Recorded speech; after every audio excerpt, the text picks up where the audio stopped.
गांव के देवता भौमिया जी महाराज को प्रणाम करते हुए और हमारे नाथ संप्रदाय के यहाँ जीवित समाधि बाबा नौरंगनाथ जी को आदेश करते हुए इस पवित्र भूमि श्री गुरु गोरक्षनाथ जी की और गोगा जी महाराज की ये तपोभूमि और गोगा जी की कर्म भूमि मेरी ये शिक्षा की भूमि है। आप सभी जानते हैं रामगढ़ ग्राम में मैं यहाँ चारों तरफ बैठे मेरे सभी बुजुर्गों को, मेरे नौजवान साथियों को, भाइयों को, आप सबको मैं राम राम चौधरी, सलाम मियाँ जी, पाया लगा पांडिया, आदेश बाबा जी।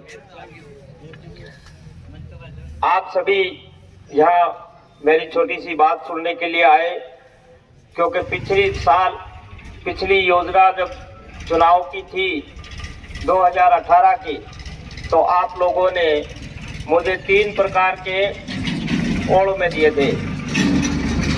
पहला 3 प्रकार के ओड़ में दिए थे। पहला था कि महाराज जी लेट बहुत हो गए। दूसरा था अब के बेचारे की इसकी हाँ भर ली। और तीसरा था कि आप टिकट गलत ले आए। ये तीनों बात आपकी जो है वो इस वर्ष नहीं है। मैं तो इस पीपल की तरह हूँ। अब ये मेरे बुजुर्ग भाई जो पीपल के नीचे बैठे हैं, शायद ही इन्होंने कभी इसमें, अगर आपको फुटबॉल बन के रहना है, 70 साल से हो गए आप फुटबॉल बन रहे हो, पब्लिक को इन्होंने फुटबॉल बन रखा है। 5 साल ये खेलते हैं, 5 साल ये खेलते हैं और 5 साल जाने के बाद में कहते हैं कि भैया इसकी हवा मत निकाल देना, हमने तुम्हारी नहीं उगाड़ी 5 साल और तुम हमारी नहीं उगाड़ना। अगर ये चाहते हो तो ठीक है, आपके सामने घणे ही आएंगे, घणे ही जाएंगे। आप वोट देते रहे हो 70 साल से और भी आगे देते रहोगे।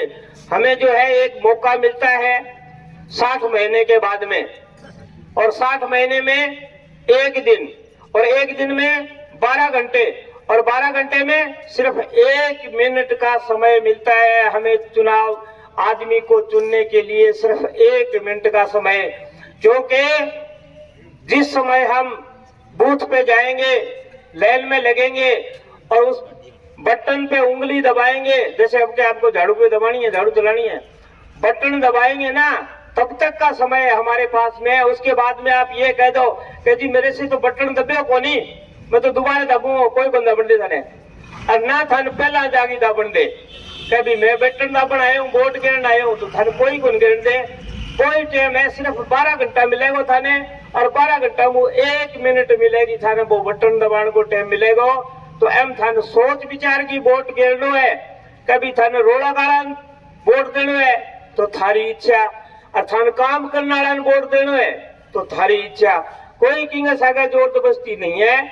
आप आज आम आदमी पार्टी ईमानदार पार्टी, और सबसे ईमानदार जो नेता है हमारे केजरीवाल जी। आप दिल्ली में जाकर के देखिए, हमारे बहुत रिश्तेदार रहते हैं दिल्ली में, और मेरे तो भगत आते हैं लाखों की संख्या में दिल्ली में। उनसे मैं पूछता हूँ कि इस पार्टी ने कुछ काम किया है कि नहीं किया है, क्या गुरुजी न्याय कर रखा है। अभी 3 दफा तो इनको हमने झाड़ू निकाल दी, झाड़ू थोड़ा बहुत कचरा रह गए। वो इस साल इस जो योजना आएगी नहीं, 4 योजना, उसमें उस कचरे को और साफ करके और हम बाहर निकाल देंगे, ये देख लेना आप, ये हमारा वादा है। तो आप देख रहे हो। फिर उसके बाद में पंजाब में झाड़ू चली। अब पंजाब में जो जिनको ये सपना था कि हमें तो कोई हराने वाला ही नहीं है, हम तो कभी हारेंगे नहीं, जो 10-10 दफा विधायक बने हुए थे, जो अपने पंजाब को जो अपनी गोदी में लेके फिर रहे थे, उनको ऐसी झाड़ू चलाई पंजाब की पब्लिक ने, तो उनको साफ कर दिया। और आज पंजाब में भी जाकर के देख सकते हैं कि हमारे भगवंत मान जी जो है पंजाब को रंगीला पंजाब बनाने में लगे हुए हैं। और हमें सबसे बड़ी खुशी की बात यह है कि 1 साल हुआ है पंजाब में सरकार आए हुए। हमारी जो ये पानी की सबसे बड़ी प्रॉब्लम थी, जो राजस्थान कनाल और गंग कनाल में जो पंजाब की फैक्ट्रियों का पानी गिरता था, और ये पूरा का पूरा हमारा बीकानेर संभाग और जोधपुर संभाग, जिसके अंदर करीब 2 करोड़ इंसान बसते हैं, उनके बीमारी लगी थी। कौन सी बीमारी? कैंसर की बीमारी। और एक महाराज जी हैं अपने सुरजीत जी, बलवीर जी सुचेवाड़ा, आप शायद उनके कार्यक्रम में गए होंगे, या संगरिया में भी किया था या भादरा में भी किया था। उस नहर के लिए, उस गंदे पानी के लिए उन्होंने इतना संघर्ष किया कि भी ये हमारे राजस्थान के लोग जो है गंदा पानी पी करके और कैंसर के मरीज हो रहे हैं, इसको रोका जाए। पंजाब सरकार ने कोई सुनाई नहीं करी। महाराज जी चंडीगढ़ से वहां से चल करके और सुप्रीम कोर्ट गए। सुप्रीम कोर्ट ने आदेश दिया पंजाब सरकार को कि भी हर इंसान का जो है शुद्ध पानी पीने का हक है, तो आप इस पानी में गंदगी क्यों मिला रहे हो, उसको बंद किया जाए। सुप्रीम कोर्ट की बात भी नहीं मानी उन्होंने। आज से 25 साल पहले की बात है, ये आप पढ़ लेना। अगर मैं एक भी बात झूठ बोलता हूँ तो मेरे यहाँ झोली में डाल देना कि महाराज जी आप झूठ बोल रहे हो। सुप्रीम कोर्ट का कहना नहीं माना। यहाँ कांग्रेस की और अपने बीजेपी के अकाली दल की सरकार है, तब से कब से है ये। फिर उसके बाद में महाराज जी ट्रिब्यूनल में गए, वहां भी जाकर के जीते, उसने भी यही कहा कि उस पानी को साफ किया जाए, किसी ने नहीं सुना। अब जाकर के जब पंजाब में आम आदमी पार्टी की सरकार आई, महाराज जी ने वो बीजेपी वाला चोला उतार के और उनके सर में डाल दिया और आम आदमी पार्टी में शामिल हुए। होते ही महाराज जी को राज्यसभा का मेंबर बना दिया और पंजाब के बड़े बड़े जो अधिकारी थे, जो नहरों के महकमों के, उनको बुला करके उनकी 12 आदमियों की कमेटी गठित कर दी और उस महाराज को उसका अध्यक्ष बना दिया और 600 करोड़ रुपए महाराज जी के हाथ में पकड़ा दिए। आज जाकर के देखो अब 90% काम पूरा हो चुका है उस पानी का। अब कमी किसमें है? सिर्फ उस बात में कि इस पानी की जो है टेस्टिंग हो रही है कि ये पानी मनुष्यों के पीने के लायक हुआ है या नहीं हुआ है। जिस दिन उस टेस्टिंग का नतीजा आ जाएगा, कहेंगे पानी पीने लायक है, उस दिन उसको नहर में डालेंगे। अगर ये कहेंगे जी पीने लायक नहीं हुआ है तो उसके लिए एक अलग से रिजर्वायर बनाया जाएगा। काम इसको बोलते हैं। 1.5 साल हुआ है और हमारे जो लोग हैं, हमारे सिर्फ राजस्थान के 200 करोड़ लोग, मतलब 2 करोड़ लोग हैं जो है इस बीमारी से ग्रस्त थे, उनको एक जीवन दान मिलेगा। इसको काम बोलते हैं, इसको चीज बोलते हैं। तो हम भगवत मान जी का धन्यवाद करते हैं कि उनकी सरकार आने के बाद में हमारे राजस्थान में सरकार आएगी या नहीं आएगी वो तो आप लोगों के उस पर निर्भर है, मन पे निर्भर है। लेकिन उनकी सरकार आने से पहले हमें जो है राजस्थान को, इस बीकानेर डिवीजन और जोधपुर डिवीजन को उन्होंने जीवन दान दिया है। आप इस बात पे गौर कीजिए। दिल्ली में है और ये भ्रष्टाचार मुक्त, शिक्षा फ्री, बिजली फ्री। बिजली फ्री कैसी मिलेगी आपको मैं बता देता हूं कि जो पूरे देश में ये कोयला मिलता है, तो इस कोयले की जो जितनी भी खदानें होती है उसमें भारत का हक होता है। संविधान के मुताबिक प्रत्येक राज्य को उस पर हक होता है। तो हमारी जो राजस्थान की या पंजाब की माइंस थी, वो माइंस पंजाब के हक में थी। अब पंजाब वालों ने क्या करा, अपने मुख्यमंत्रियों ने कि अपने रिश्तेदारों को बुला करके उसका जो है लीज कर दी। अब लीज रिश्तेदारों को दे दी। अब हमें 2 रुपए किलो में कोयला मिलना चाहिए था, वो कोयला जो है 5 रुपए किलो मिलने लगा। अब रिश्तेदार कहता है कि भैया कोयले की खपत कम हो रही है, कम करो, कुछ पैसा ज्यादा बढ़ाएंगे। तो सरकार जो है वो उनको कुछ और मदद कर देती है, वो कुछ और बढ़ाए, 7 रुपए हो गए।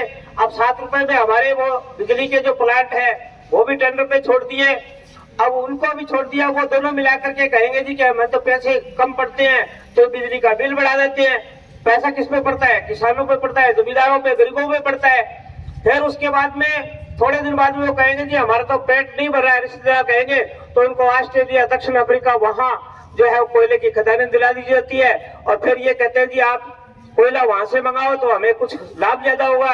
फिर उसके बाद में पंजाब सरकार के क्या करते थे कि वो अपने बड़े अधिकारियों को बुला करके कहते जी ये कोयला बेकार है, ये प्रदूषण ज्यादा कर रहा है, इस कोयले को बंद करो और ऑस्ट्रेलिया से कोयला मंगाओ। अब ऑस्ट्रेलिया से दक्षिण अफ्रीका से कोयला आएगा तो वो 20 से 25 रुपए किलो के हिसाब से हो जाएगा। वो पैसा किस पे पड़ेगा? वो पैसा किसान पे पड़ेगा, जनता पे पड़ेगा, गरीब पे पड़ेगा। अब भगवत मान ने क्या किया, आते ही वो लीजे सब कैंसिल कर दी और खुद पंजाब सरकार ने उनके ऊपर हक कर लिया और रेलगाड़ियां लगा दी और वहां से खुद कोयला लेकर के आते हैं और यहाँ ला करके अपने जो बिजली के प्लांट है उनमें डालते हैं। फ्री हो गया जी, 2 रुपए किलो आगे गिर रहा है, कहाँ 25 रुपए और कहाँ 2 रुपए। इस प्रकार से जो है बिजली आपको फ्री मिलेगी, बिजली आपको 24 घंटा मिलेगी। और जिनके कनेक्शन कट चुके हैं, जब भी अभी आ रहे हैं जो बिल आपको कह रहे जी फ्री है, जी फ्री है, 200 यूनिट फ्री बता रहे थे शायद, अब उनके पास में 11-11, 12-12 हजार रुपए के, कईयों के 40-40 हजार रुपए के बिल आ रहे हैं कि जी इसमें तो ये जोड़ दिया, ये जोड़ दिया, ये जोड़ दिया। फिर बिजली फ्री काहे की है? अब ये नकल करने लगे हैं। जैसे इन्होंने मध्य प्रदेश में कहा है कि हम बिजली में इतनी बिजली फ्री देंगे, नकल करने लगे हैं। ये दिल्ली में और पंजाब में चल रहा है केजरीवाल जी का। 300 यूनिट बिजली जो है फ्री मिल रही है, और जिनके कनेक्शन कटे हुए थे उनको कनेक्शन फ्री जोड़ा जा रहा है, और जो पैसे उनके बकाया थे वो माफ किए जा रहे हैं। अब है शिक्षा की गारंटी। स्टेप सारे बने हुए हैं, शिक्षा के लिए हमारे स्कूल बने हुए हैं, लेकिन मास्टरों को पता नहीं क्या क्या काम लगा रखा है। तो अगर केजरीवाल जी की सरकार आती है तो मास्टर जो है वो मास्टर का ही काम करेगा, उसका बाहर कोई काम नहीं होगा। वो सिर्फ बच्चों को पढ़ाएगा स्कूल में आकर के, और वहां मशीनें लगेगी, क्योंकि आजकल ऑनलाइन जमाना हो गया है, टेक्नोलॉजी बदल गई है। तो वहां आकर के वो अपना अंगूठा लगाएगा और आंख जो है उसकी आएगी, पुतली आएगी, तो उसका समय निर्धारित हो जाएगा कि मास्टर जी कितने बजे स्कूल में पहुंचे। अगर मास्टर जी लेट पहुंचे हैं तो वो अंगूठा दबाते ही उनके मोबाइल पे मैसेज आ जाएगा कि यार तुम तो लेट आए हो, तो इसलिए आज की आपकी हाजिरी कटेगी। अब शाम को जब जाएगा स्कूल में तब वो हाजिरी दे के जाएगा, जब समय मिलेगा उसमें कि अभी ये इस समय जो है स्कूल से बाहर निकला। और सब बच्चों के लिए उनके अभिभावकों की एक कमेटी बनाई जाएगी। अगर कोई भी बच्चा आकर के कहता है कि हमारे यहाँ 16 मास्टर हैं, उनमें से एक मास्टर नहीं आया, तो उसको उसी समय नोटिस आ जाएगा कि अभी आप स्कूल में से गैर हाजिर क्यों रहे, क्योंकि काम आपका सिर्फ पढ़ाने का है, और ये मिड डे मील और गिनती करना ये सब काम बंद हो जाएंगे। और जो संविदा पे लगे हुए हैं उनको परमानेंट कर दिया जाएगा। ये संविदा और ठेका किसका है? ये भी अपने रिश्तेदारों का है। अब हमारे हनुमानगढ़ जिले में छोटी छोटी एनजीओ बना रखी है, जिसमें 100-100, 200-200 ये जो बच्चे पढ़ लिख गए और इनको जो रोजगार नहीं मिल रहा है, इनको वो बुलाते हैं, कहते हैं हम 6,000 रुपए महीने के देंगे, आपको लगना है तो बताओ। आप बच्चा क्या करे बेचारा, इतना पढ़ लिया लिख लिया, घर वालों को पैसे बर्बाद कर दिए। अब वो ये चाहता है कि भी चलो कुछ खर्चा निकल जाए महीने का, तो वो 6,000 रुपए महीने में उन एनजीओ वालों के लग जाता है। अब एनजीओ वाले वहां उनकी ड्यूटी लगाते हैं, जैसे हमारे यहाँ सरपंच के यहाँ लगता है एक कंप्यूटर ऑपरेटर, वो संविदा पे है, उसको कितना मिलता है? 6,000 रुपए। अब 6,000 रुपए नहीं मिलते, उसको मिलते हैं 5.5 के या 5 के आसपास, 500 रुपए तो वो अपने खर्चे का काट लेते हैं एनजीओ वाले। तो ये एनजीओ ठेका पड़ता है जो बिल्कुल समाप्त कर दी जाएगी, ये नहीं रखी जाएगी। और जिसको भी लेना है कर्मचारी को, वो आप इन पढ़े लिखे बच्चों में से इनकी परीक्षा लेकर के फिर लिया जाएगा, फिर ये पद भरे जाएंगे। और जो सुविधा पे ठेके पे लगे हुए हैं, जो पहले जो इस काम पे लगे हुए थे, उनके बराबर उनकी तनख्वाह होगी। जैसे किसी की 20,000 है, 24,000 है, तो उनकी उतनी तनख्वाह होगी, वही पेंशन मिलेगी, वही भत्ता मिलेगा। इस प्रकार से इनको पक्का कर दिया है। ये हमारे जो कर्मचारी हैं उनकी गारंटी है। महिलाओं की गारंटी सबसे बढ़िया गारंटी, 18 साल से ऊपर की जो आयु की हमारी माताएं बहने हैं, घर में एक है तो 1,000, 2 है तो 2,000, 5 है तो 5,000 और 10 है तो 10,000 रुपए आ गए। शिक्षा फ्री, चिकित्सा फ्री, यानी स्वास्थ्य के लिए ये जो हमारे हॉस्पिटल है इनको शानदार बनाया जाएगा। मोहल्ला क्लिनिक खोली जाएगी। अगर आपने रामगढ़ में तो एक ही है आज, लेकिन अगर आम आदमी पार्टी की सरकार आती है तो प्रत्येक मोहल्ले में एक मोहल्ला क्लिनिक होगा, और वहाँ अच्छे डॉक्टर होंगे, अच्छे आपके जो काम करने वाले हैं वो मिलेंगे, आपको फ्री दवाई मिलेगी, आपको फ्री टेस्ट होगा, फ्री ऑपरेशन होगा, एक भी पैसा आपको स्वास्थ्य के अंदर खर्च नहीं करना पड़ेगा। अच्छे शानदार जो है हमारे हॉस्पिटल सरकारी है बनाए जाएंगे। यानी ये पैसा बाहर से नहीं आएगा, ये पैसा कोई दूसरी जगह से नहीं आएगा। जो पैसा है आपने अपने सामने देखा कि गोरखशाला इतना बड़ा है, यहाँ तो पहले भी आते थे, खर्चा आता था, पैसे खूब आते थे, लोग आपस में जिक्र करते थे कि वो खा गया, वो खा गया, उसने कर दिया, उसने कर दिया। अब आपके सामने मैं 2,000 गायों के लालन पालन करता हूँ, नहीं करता हूँ? गाय किसकी है? आप लोगों की है, उनको पालता हूँ।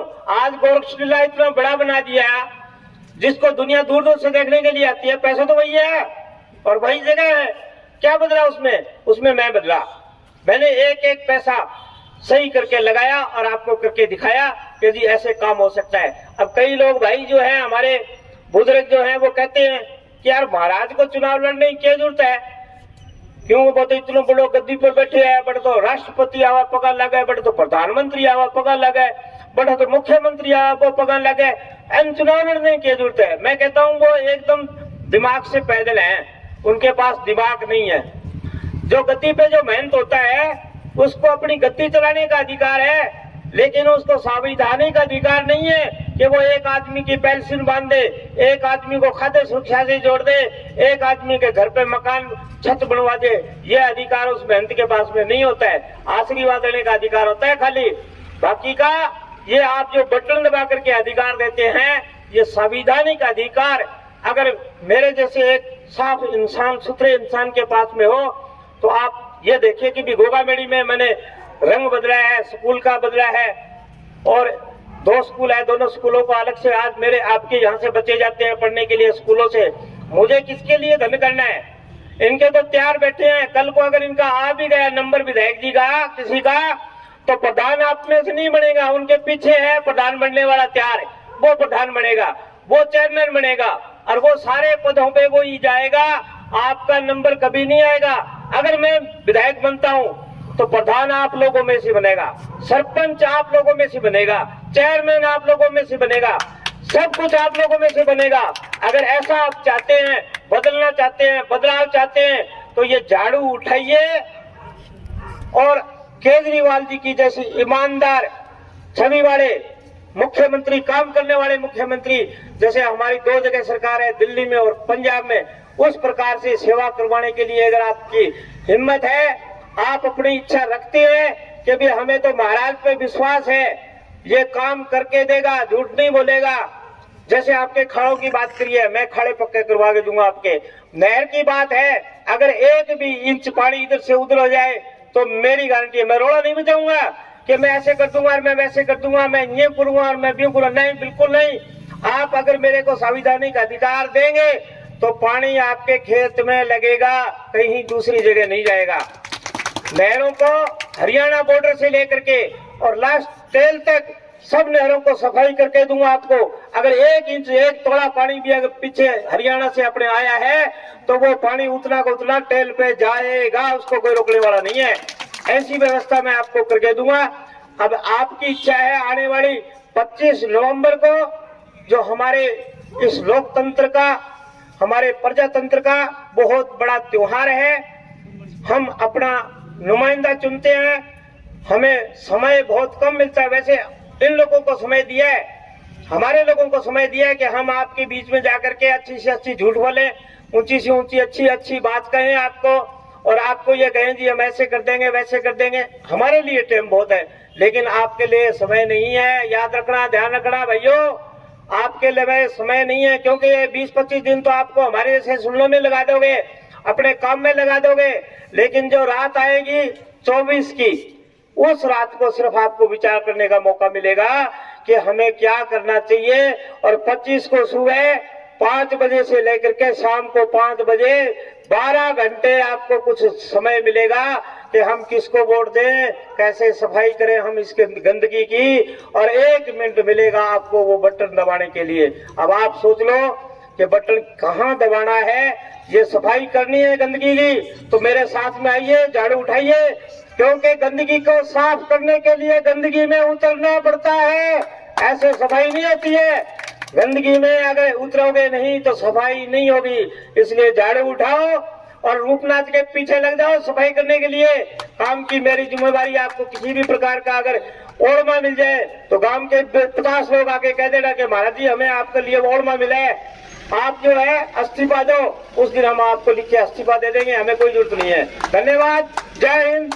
जोर से जो नारा लगाएंगे, इंकलाब जिंदाबाद, इंकलाब जिंदाबाद, भारत माता की। केजरीवाल जी तुम आगे बढ़ो, हम तुम्हारे साथ हैं। केजरीवाल जी तुम आगे बढ़ो, हम तुम्हारे साथ हैं। आम आदमी पार्टी जिंदाबाद, आम आदमी पार्टी जिंदाबाद। जय हिंद। नमस्कार।